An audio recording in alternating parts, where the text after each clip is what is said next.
La TVT au cœur de l'information.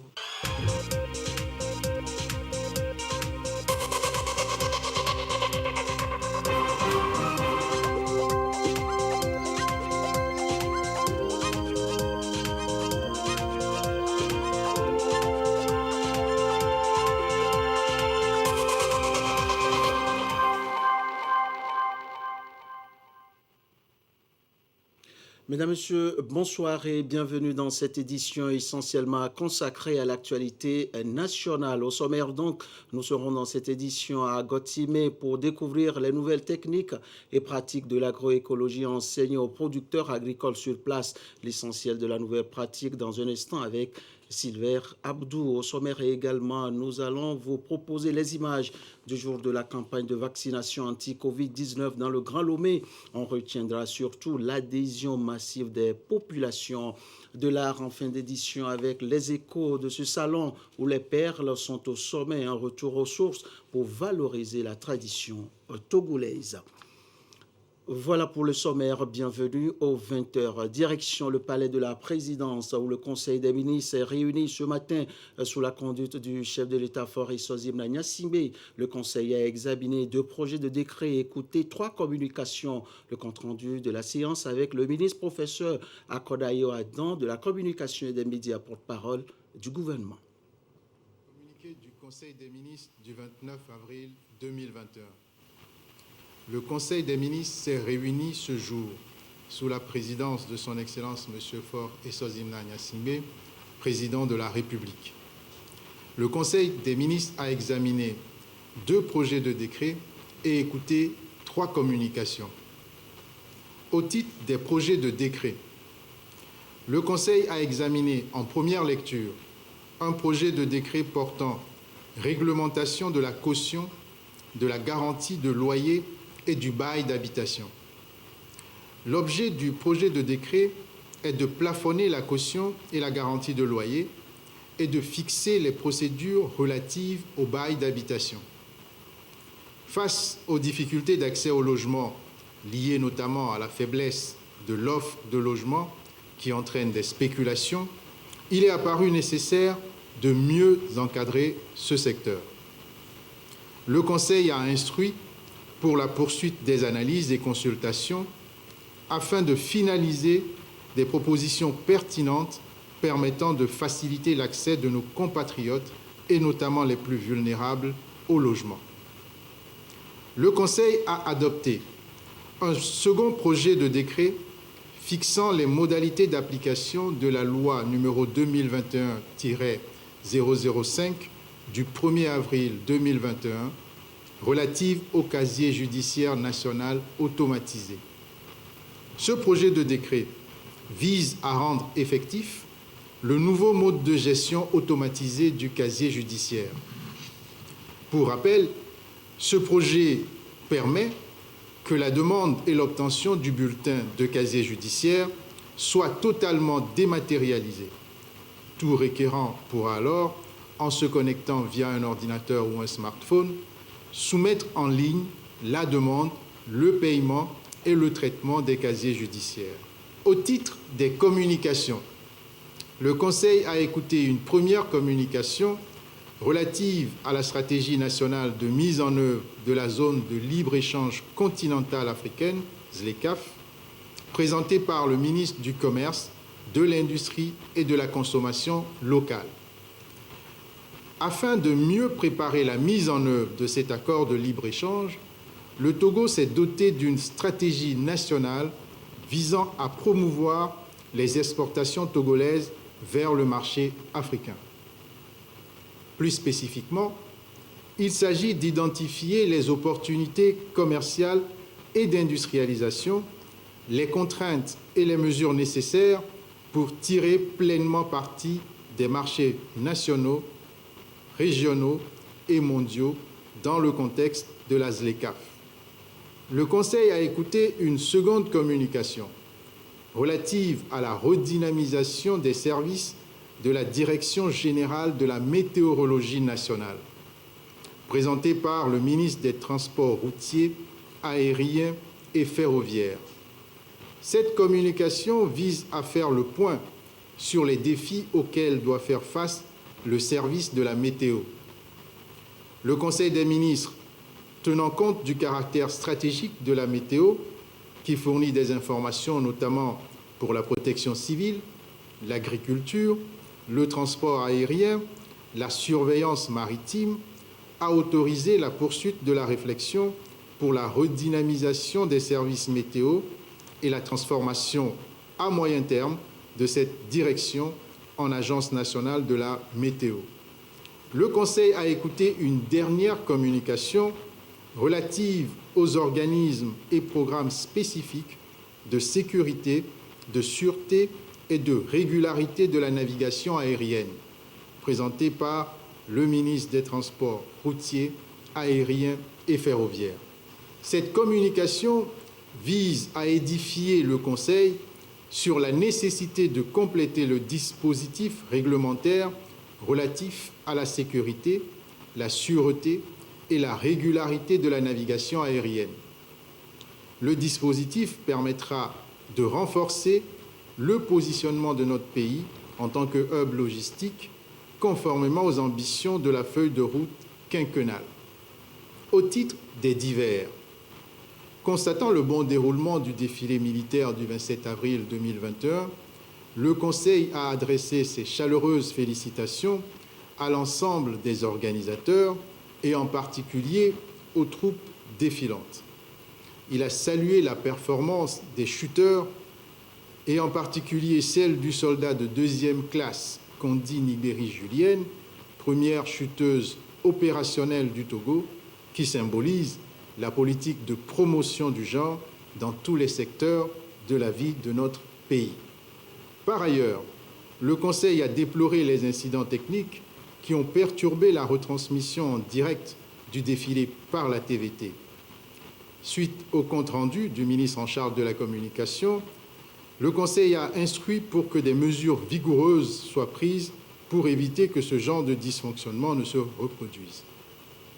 Ensuite, le ministre de la fonction publique a rendu compte au Conseil des concertations avec les partenaires sociaux qui ont abouti à adopter un format symbolique pour les festivités marquant le 1er mai. Les partenaires sociaux ont réitéré leur souhait de contribuer à la sensibilisation du personnel, au respect des mesures et à la participation à la campagne de vaccination. Afin de permettre un regain d'énergie et de vigueur après les célébrations du 27 avril et du 1er mai, le Conseil a décidé que le lundi 3 mai soit férié, chômé et payé sur toute l'étendue du territoire. Enfin, des nominations ont été faites. Fait à Lomé le 29 avril 2021. Le Conseil des ministres. Conférence de presse et dans l'extrait qui va suivre, le ministre a répondu à une question relative au projet de décret portant réglementation de la caution, de la garantie de loyer et du bail d'habitation. En effet, ce jour en Conseil des ministres, il a été examiné, et je précise bien en première lecture, ce projet de décret qui vise à réglementer la caution, la garantie de loyer, puis les procédures relatives au bail d'habitation spécifiquement. La relation qui peut s'établir entre un bailleur et un preneur est d'abord une relation de type privé, une relation qui est assise sur la liberté de commerce, notamment. Donc, au fond, le bailleur a toute liberté pour fixer, n'est-ce pas, le loyer qu'il voudrait pour le local dont il dispose. Mais la responsabilité du gouvernement, c'est aussi de proposer des règles qui permettent aux uns et aux autres de vivre de façon décente, de façon correcte dans la société. Donc, ce projet ne vise pas à mettre d'un côté le bailleur et de l'autre côté le locataire, ne vise pas à opposer les uns les autres, vise tout simplement à réglementer un secteur qui a besoin de l'intervention du législateur. Les relations entre le bailleur et le locataire ne devraient pas être de relations conflictuelles. Mais le fait est que le marché du logement aujourd'hui offre ce type de situation. C'est d'ailleurs l'un des intérêts de cette réglementation, de faire en sorte que les uns et les autres puissent avoir un cadre bien défini dans lequel ils tissent leurs relations contractuelles. Restez avec nous car en fin d'édition, vous allez suivre l'intégralité de cette conférence de presse où le ministre Akoda répondait à toutes les questions posées sur place. Des messages continuent de parvenir au chef de l'État Faure Sozimna Gnassingbé à l'occasion de la célébration du 68e anniversaire de l'indépendance du Togo. Le message du président français Emmanuel Macron nous est présenté par Joseph Amégan.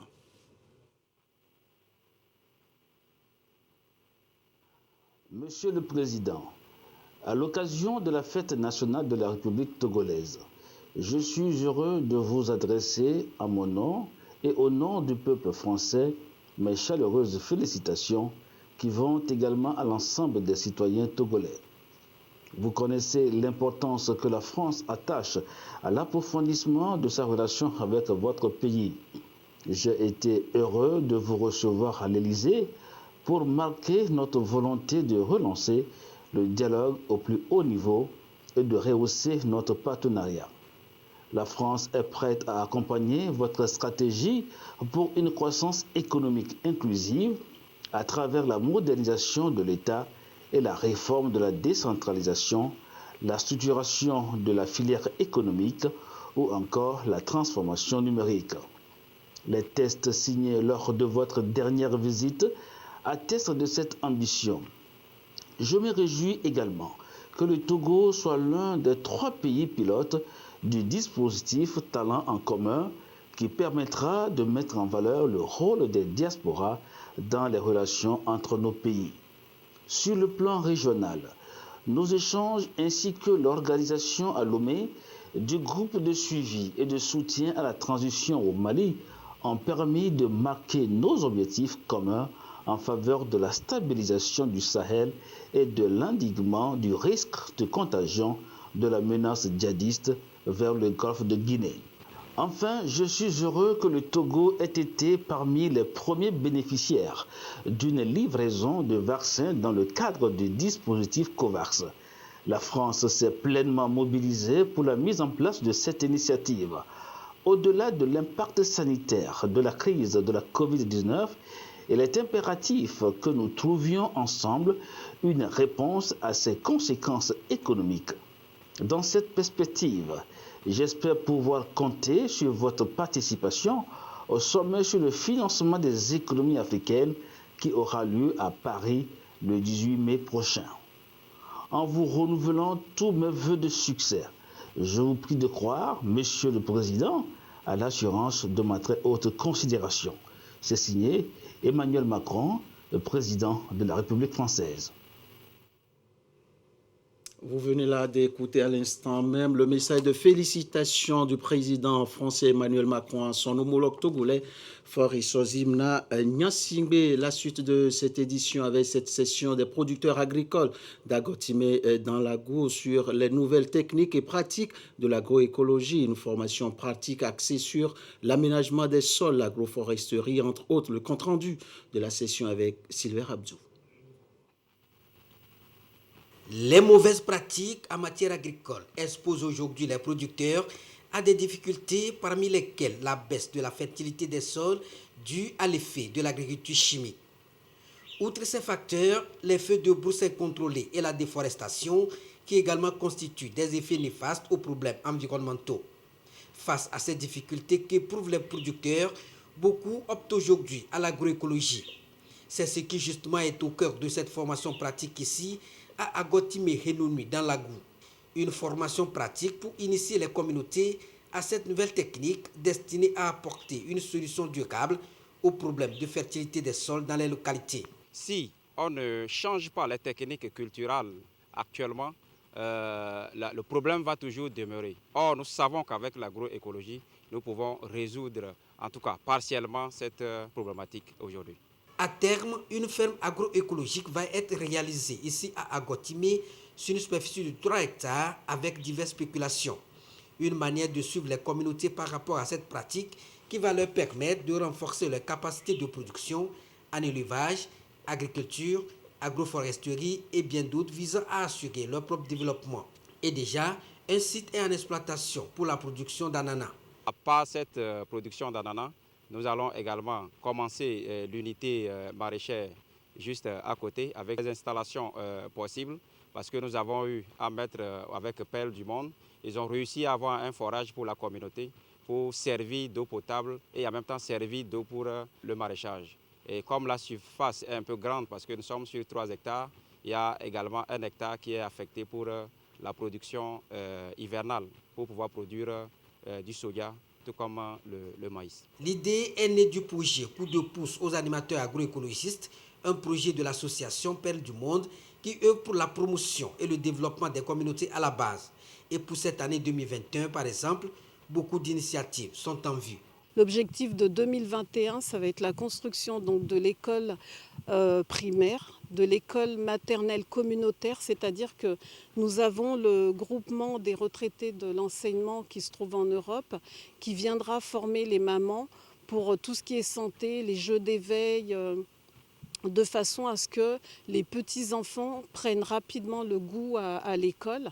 Le démarrage de la construction de cette école maternelle, par exemple, est à son actif. La finalité à travers ce projet, c'est d'amener les communautés à comprendre le phénomène actuel du changement climatique et les alternatives qu'il faut en matière d'agriculture pour significativement améliorer le rendement. L'actualité toujours au plan national avec cette visite de terrain des étudiants en océanographie appliquée de l'Université de Kara dans les administrations maritimes. Ils étaient ce matin à Lomé Terminal Conteneur puis à la préfecture maritime. Cette visite pédagogique est portée par le ministère de l'économie maritime. Compte rendu de la visite du jour avec Sonia Ménico. Les étudiants en océanographie et application de l'Université de Kara en visite pédagogique ici à Lomé Terminal Conteneur LTC. La visite est effectuée en voiture. Les installations portuaires l'exigent. Après LTC, direction préfecture maritime. Une présentation succincte du préfet maritime, colonel Neo Takunyadi, et ses collaborateurs a permis aux étudiants de cerner le contexte de la création de ce département, son rôle et ses missions. On nous a dit qu'il y avait 3 zones et qu'on ne pouvait pas mélanger les conteneurs. On nous a aussi dit qu'il y a des machines à manipuler et que ces machines étaient très difficiles à manipuler. Après, nous sommes venus au niveau de la préfecture maritime.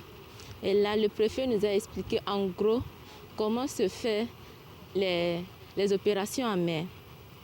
On nous a dit, on lutte contre la piraterie en mer. On nous a aussi parlé de la pollution, comment éviter la pollution et comment protéger la mer contre ces genres de pollution. J'ai été très contente de pouvoir visiter ces sites. Et j'ai invité aussi mes frères et sœurs à embrasser le domaine de la mer comme moi. Donc nous avons visité leurs conteneurs, leur champ d'action, comment ils effectuent leurs différents travaux par rapport aux douanes, transport, export, par rapport à cela. Leur domaine sur les bateaux, le transport, comment les bateaux arrivent, repartent. Cela m'a permis de voir dans quoi je suis concrètement. Jusqu'au début, quand on me parle de l'océanographie, c'était quelque chose qui passe. Donc maintenant, je sais dans quoi je suis concrètement, c'est quoi je vais affronter. Maintenant, j'ai tout vu. Puisque ça me permet de mieux maintenant faire des recherches dans le domaine. La dernière étape de la visite a conduit les étudiants ici au port, au pied de cette installation. Une station météo marine côtière chargée de renseigner la préfecture maritime sur la température, le climat et l'air ambiant de la zone. Mis à part celle-ci, la préfecture dispose de 2 autres installations à Kodjoviakopé et à Pémé. Cette visite est une initiative du ministère de l'économie maritime, de la pêche et de la protection côtière en collaboration avec la direction des affaires maritimes. Un mois présent sur cette rencontre qui a réuni ce matin les patrons de presse et les directeurs de communication des institutions de la République et autres. Le CONAP veut à travers cette rencontre mettre en place une plateforme pour avoir un accès facile aux informations. Compte rendu de la rencontre avec Koumou Boyode. Plus question désormais de s'inquiéter par rapport à l'accès aux informations dans les ministères, institutions et aussi auprès des partenaires. Les difficultés auxquelles les journalistes font face en la matière vont être levées. Les directeurs de publication et les personnes responsables de l'accès à l'information, tels les chargés de communication, échangent depuis ce matin, histoire de mettre en place une plateforme en vue d'une meilleure collecte des informations. L'accès à l'information a été formalisé. Si vous regardez ces derniers temps, il y a eu des situations désagréables pour certains de nos confrères. Et tout cela rime avec le fait qu'on n'a pas respecté l'orthodoxie de la quête de l'information. Les proposés avec lesquels nous avons échangé ce matin, ce sont nos amis qui se retrouvent dans les institutions. C'est des gens qui sont, avant d'être là, journalistes, et avec eux, comme point focal, ça nous permet d'avoir l'accès à temps réel à ces informations-là. Parce que le journaliste, il court derrière l'information. Il est pressé de la faire connaître au public. Mais au même moment, il faut que ce soit la bonne information qui explique ou qui convainc les populations. Ce que nous avons fait aujourd'hui nous amène à créer une plateforme média dans laquelle tous les proposés de la communication qui sont dans les ministères, qui sont dans les différentes institutions, se retrouveront avec les journalistes. La démarche est à l'actif du Conseil national des patrons de presse, CONAP, qui place au centre de ses préoccupations le professionnalisme dans la recherche et le traitement des informations. Les personnes responsables de l'accès aux informations pourront ainsi gagner plus de dignité dans l'exercice de leurs fonctions. L'actualité à l'international à présent en aide, plus les jours avancent, plus la situation devient inquiétante face à la flambée de contamination de la maladie à coronavirus. L'aide arrive, mais pas sûr que ce soit suffisant. Les malades affluent dans les centres de soins de Fortune. On dénombre 3645 morts au Covid-19 ces dernières 24 heures, suivant ce reportage sur la situation qui prévaut dans ce pays. Une salle de mariage reconvertie en hôpital de fortune pour accueillir des centaines de malades du Covid-19. Cette scène se déroule en Inde et ces patients-là ont de la chance, ils ont pu être pris en charge et recevoir de l'oxygène. La crise sanitaire de l'Inde s'aggrave. 3645 morts ces dernières 24 heures, plus de 375 000 contaminations. Toutes les courbes sanitaires ne montrent aucun signe de fléchissement. Face au manque de ressources et de personnel dans les hôpitaux, des lieux de culte sont aussi reconvertis en centres d'accueil Covid dans la banlieue de New Delhi. L'afflux continu de malades arrivant à pied, en pousse-pousse, en ambulance, a vite débordé les soignants. Face à cette situation sanitaire de plus en plus critique dans tout le pays, les entreprises occidentales incitent désormais leurs employés à quitter l'Inde au plus vite. Manon Trouche vit depuis 7 ans à New Delhi, où elle travaille pour une marque française de cosmétiques. Elle s'apprête à tout quitter pour rentrer en France. En ce moment, à Delhi, on entend les ambulances nuit et jour. C'est vrai que c'est très anxiogène. Ça nous donne l'impression que la ville est vraiment en train de lutter en fait, contre le Covid en permanence. L'OMS estime qu'une personne sur 5 positives au Covid-19 souffre de problèmes respiratoires et a besoin d'oxygène en Inde. L'aide étrangère promise arrive, comme ces 22 tonnes de matériel médical, oxygène et respirateurs en provenance de Russie. Le premier avion militaire américain transportant tests de dépistage rapide et masques de protection doit arriver aussi ce jeudi. D'autres vols apportant du matériel d'oxygénothérapie et ce qu'il faut pour produire plus de 20 millions de doses vaccinales viendront ensuite de Washington. L'Autriche vient d'annoncer une aide de 2 millions d'euros. Singapour, la Nouvelle-Zélande, l'Allemagne ou encore la France ont ou vont envoyer aussi du matériel. Mais les experts estiment que l'aide n'aura qu'un effet limité dans ce pays qui compte 1,4 milliard d'habitants.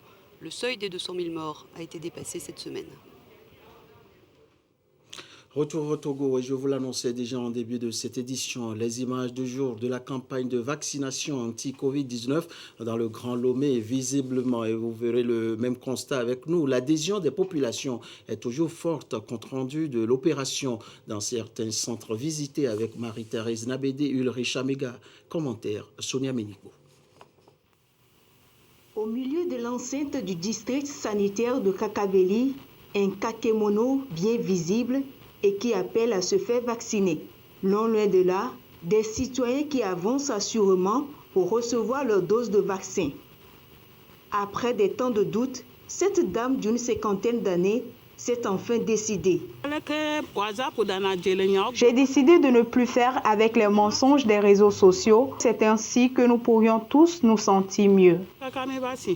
Il est un peu plus de 9 heures sur le site de vaccination de l'EPP Sogo-Sito et au centre médico-social de Legba-Sito. Tandis que certains se font enregistrer, d'autres se font déjà administrer le vaccin. Pour remercier le chef de l'État, dans sa politique, il a pensé à nous pour qu'on ait des citoyens. Il a pensé à nous pour nous sauver la vie. Il faut que une sensibilisation soit encore plus élevée que ça pour que la population en général puisse se faire vacciner. Il faut qu'il y ait une sensibilisation rapprochée. On doit nous faire vacciner pour que tout le monde soit immunisé contre la maladie et puis on va reprendre nos activités quotidiennes. Les intoxications émanant des messages et vidéos sur les réseaux sociaux n'auront donc pas eu raison de la conscience des Togolais. Le constat est là. Les acteurs de la santé s'en félicitent. Ils se sont rendus compte que ce sont des fausses rumeurs sur les réseaux sociaux pour seulement décourager. Il faut vraiment que nous comprenions le bien fondé de ce vaccin. De plus en plus, les populations sont réceptives par rapport à cette campagne de vaccination. Et au fur et à mesure, on a constaté quand même une adhésion de la population. Les 8 centres de santé publique ont également repris la vaccination depuis hier. Et c'est le lieu d'appeler vraiment ceux qui hésitent encore à rejoindre ces sites de vaccination pour pouvoir bénéficier de cette dose si précieuse qui va nous protéger tous contre cette maladie. À tous les niveaux, ce sont des agents de vaccination bien présents, accueillants, qui prodiguent des conseils. Tout ceci dans le seul but d'en appeler à la conscience collective à mieux aider l'État dans sa stratégie de lutte contre la Covid-19.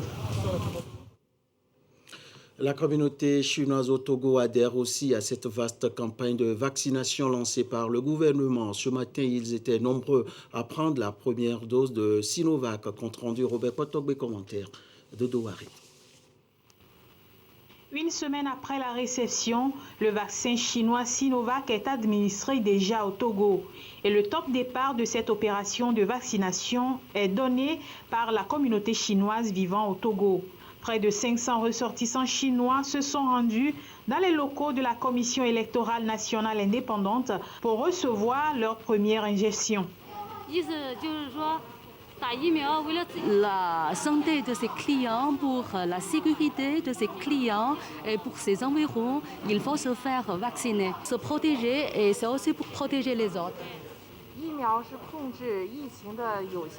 La vaccination est une mesure la plus efficace pour contrôler l'épidémie. Nous sommes très contents d'ici aujourd'hui pour vacciner. C'est une chose la plus heureuse pour la communauté chinoise. L'ambassadeur de Chine au Togo et le groupe technique de travail pour la vaccination au Togo ont fait le déplacement du vaccinodrome pour constater l'effectivité de cette opération rendue possible par la coopération sino-togolaise. Je tiens à remercier le gouvernement togolais, au ministère de la Santé et au CENI en particulier pour le soutien énergique à organiser cette campagne de vaccination. Je crois que c'est une belle démonstration du partenariat de plus de décennies entre nos deux pays dans la lutte contre le Covid-19. Nous profitons pour inviter en même temps la population à adhérer massivement, comme nous le faisons déjà, à cette campagne de vaccination pour limiter l'épidémie de la Covid-19 dans notre pays. Et je rappelle également que les sites de vaccination qui sont ouverts dans les stades. Et nous avons repris également la vaccination dans les formations sanitaires, les hôpitaux, les centres de santé. Et à l'intérieur du pays, nous avons aussi ouvert les sites de vaccination dans les hôpitaux, dans tous les 39 hôpitaux de district. D'ici une semaine, les vaccinés retourneront pour prendre la deuxième et dernière dose. Grâce à la solidarité agissante entre Lomé et Pékin, à travers le leadership du chef de l'État, le Togo a reçu un lot de 200 000 doses et 210 600 seringues pour vacciner 100 000 personnes. Et je vais faire présent lecture de la situation de la pandémie au nouveau coronavirus au Togo à ce jour du mercredi 29 avril 2021. Et la situation se présente comme suit. Le nombre de cas confirmés est de 12 931, 33 nouveaux cas depuis hier. Le nombre de personnes guéries est de 11 045, 96 nouveaux guéris depuis hier. Le nombre de cas actifs est de 1763 et le nombre de décès est de 123. Un nouveau décès depuis hier. Situation rendue publique ce jour par le ministre de la Santé, de l'Hygiène publique et de l'Accès universel aux soins, professeur Moustapha Miji Yawa. Compromis, je vous laisse à présent suivre l'intégralité de la conférence de presse après juste le Conseil des ministres tenu ce jour.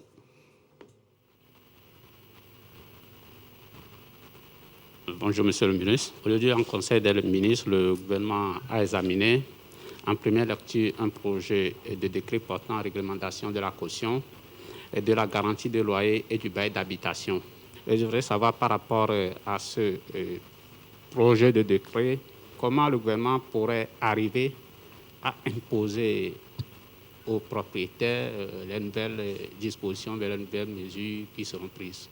Je vous remercie.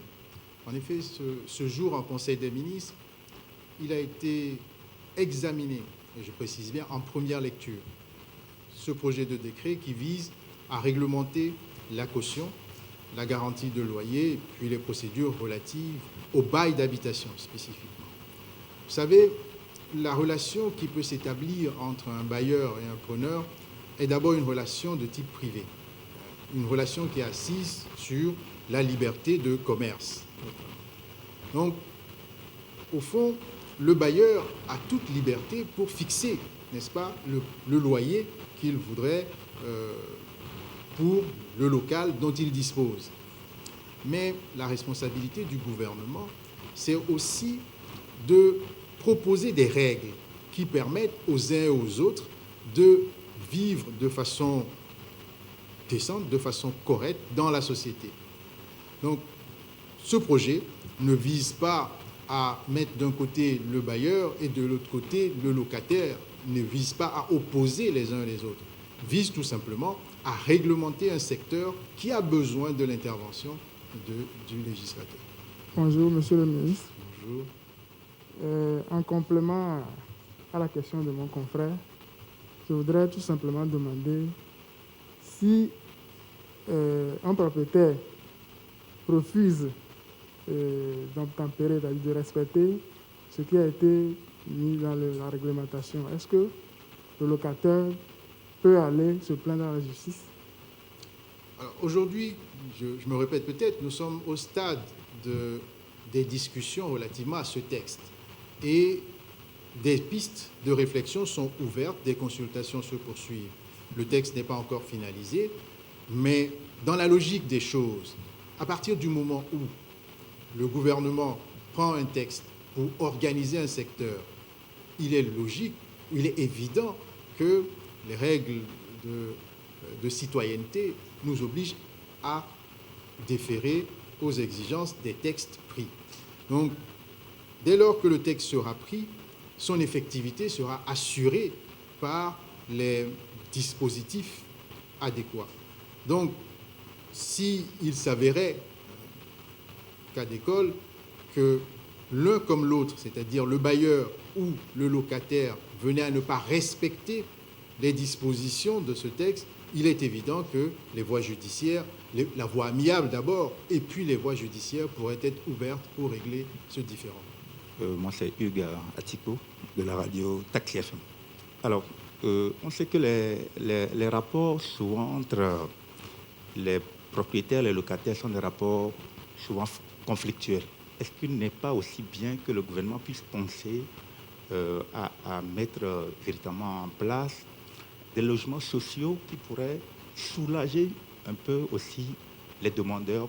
Vous touchez du doigt un point qui est très intéressant. Vous savez, les relations entre le bailleur et le locataire ne devraient pas être de relations conflictuelles. Mais le fait est que le marché du logement aujourd'hui offre ce type de situation. C'est d'ailleurs l'un des intérêts de cette réglementation, de faire en sorte que les uns et les autres puissent avoir un cadre bien défini dans lequel ils tissent leurs relations contractuelles. Parce qu'aujourd'hui, il est vrai que la relation entre le bailleur et le locataire n'est pas particulièrement claire et particulièrement encadrée.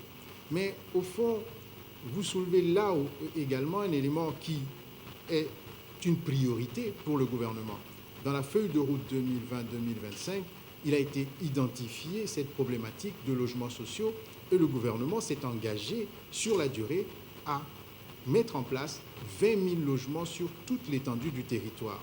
C'est un programme qui est bien avancé, qui est toujours en discussion et il ne faut pas perdre de vue l'une des particularités de notre pays qui peut constituer un goulot d'étranglement, c'est-à-dire que le foncier disponible pour mettre en place ces logements n'est pas toujours facile d'accès puisque les collectivités sont propriétaires et pour pouvoir exproprier ou demander la mise à disposition de ce foncier, ce n'est pas toujours facile. Mais en tout cas, ce qui est clair, c'est que le dispositif est aujourd'hui en place et pour accompagner ce texte, ou en tout cas pour précéder ce texte, les 20 000 logements prévus par le gouvernement sont en train d'être mis en œuvre. C'est Aïe Ataï, le directeur de site Atlantique Info.tg.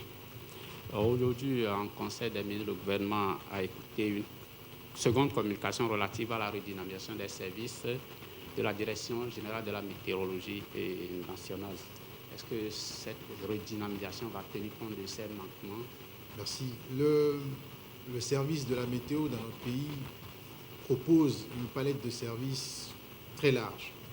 Vous savez, grâce à ce service-là, aujourd'hui, le secteur de la navigation aérienne a des informations fiables pour faciliter la navigation sur notre territoire. Et au-delà de la navigation, le secteur de la protection civile aussi arrive à récupérer un certain nombre d'éléments pour prévenir les populations de l'arrivée des intempéries, de l'intensité de ces intempéries. On peut retrouver l'intérêt du service de la météo également en matière agricole et en matière de développement en général. Et parce que ce service-là est un service clé, la communication de ce jour a eu pour objectif d'attirer l'attention du Conseil des ministres sur les points à développer pour atteindre un niveau de prestation efficient. Donc, les mesures sont en train d'être prises pour redynamiser, comme vous le disiez tout à l'heure, le service de la météo et voir comment ce service-là pourrait basculer en agence pour avoir une autonomie en termes de mobilisation de la ressource et pour proposer un service de meilleure qualité que cela n'est réalisé aujourd'hui. Concernant la redynamisation des services de la Direction générale de la météorologie nationale, je voudrais savoir si, avec cette redynamisation des services de la Direction générale de la météorologie, est-ce qu'il y aura une amélioration des services? Je pense qu'il ne faut pas minimiser le niveau de prestation. Alors évidemment, on peut avoir des situations où des aléas peuvent fausser finalement les prévisions. Ce n'est pas l'apanage de la Direction nationale de la météo, mais vous savez aussi, la communication de ce jour vise justement à pallier ces difficultés. Il est clair que nous pouvons aller plus loin dans la précision des prévisions et le travail qui est proposé va dans ce sens-là.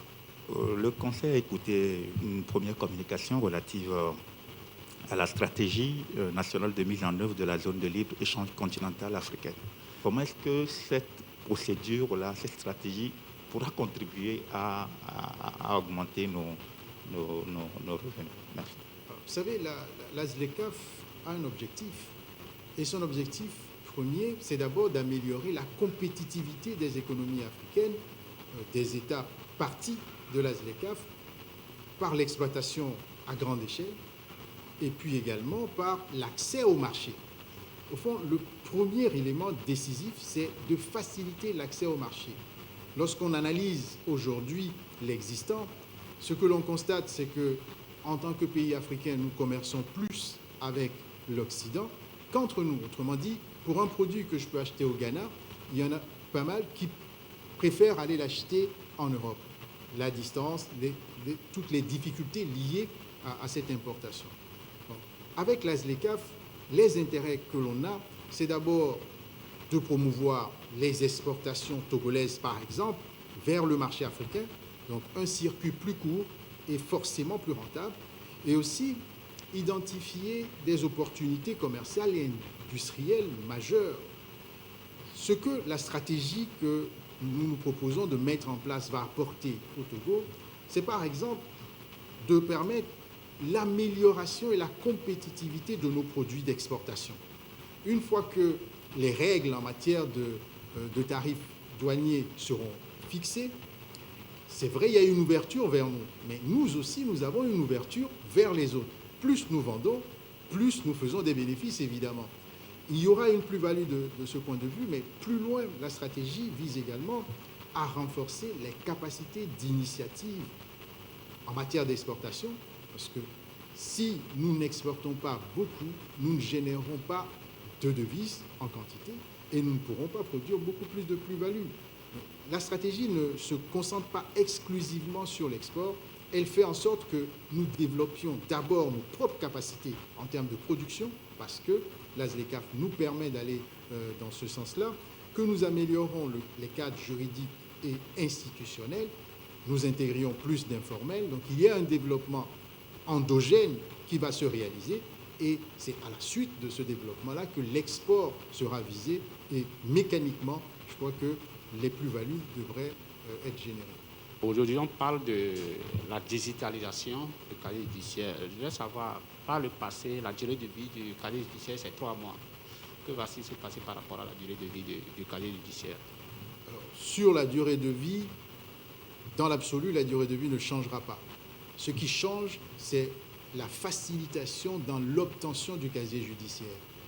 Les mécanismes pour pouvoir l'obtenir sont désormais dématérialisés et vous pouvez plus facilement l'obtenir. Mais la durée de vie ne change pas. Je voudrais savoir si moi qui suis né à Dapon, par exemple, et je suis aujourd'hui à Lomé, est-ce qu'à l'instant T, je peux prendre mon smartphone ou bien mon ordinateur et faire la demande pour obtenir mon casier judiciaire dans un délai?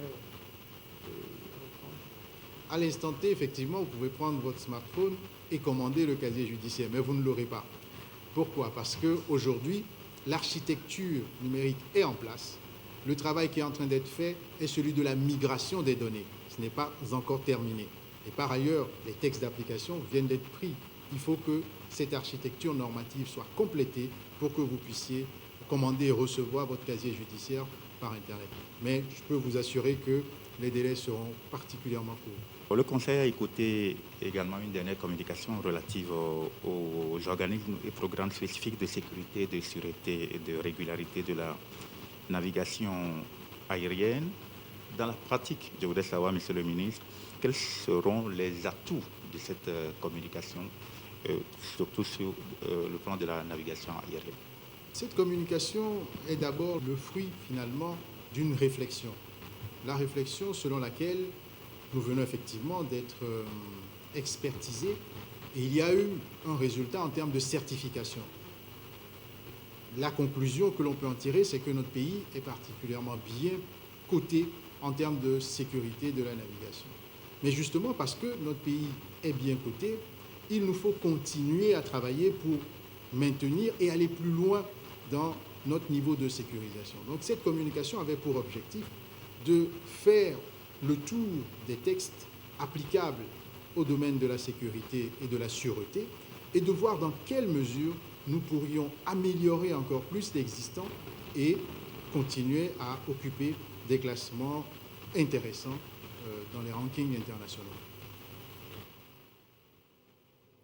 Ainsi prend fin cette édition. Merci à vous qui l'avez suivi. Merci à toute l'équipe de la réalisation. À très vite pour toujours vous servir avec le même plaisir et la même envie.